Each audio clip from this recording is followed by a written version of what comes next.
Hello, this is Robert Miller Speech, and this is my audience. Imagine you're almost stranded 1,632 miles from home, almost broke, and are facing a lawsuit when you get there. I will explain how I got there in a minute, but first I will explain how I led up to my move to Louisiana and my time in Louisiana, and then finally I'll get back there to where I started.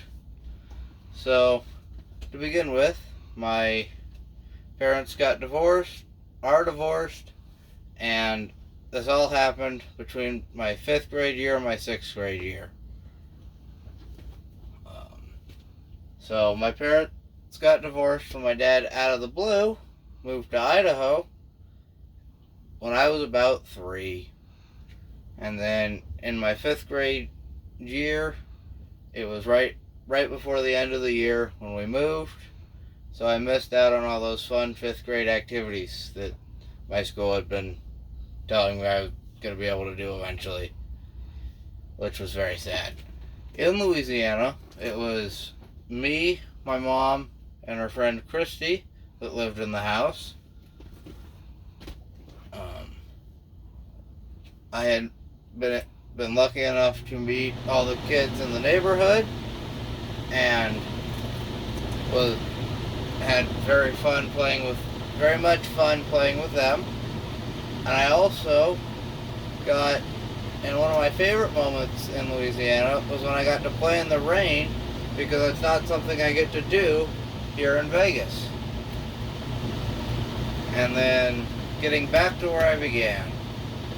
So 1,632 might sound like a weird number, but it's the exact mileage from Vegas to the town we were living in Louisiana. And then then part of why we were moving back was because our sole provider, who was a truck driver, also had a gambling addiction we didn't know about, and managed to gamble their entire paycheck away, therefore leaving us with no money to pay the rent.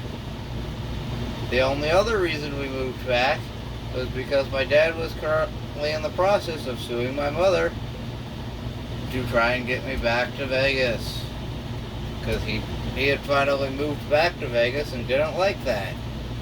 And then that is how my trying to get out of Vegas thing went. And now you know how I ended up 1,632 miles from home, nearly broke, and facing a lawsuit when I get home.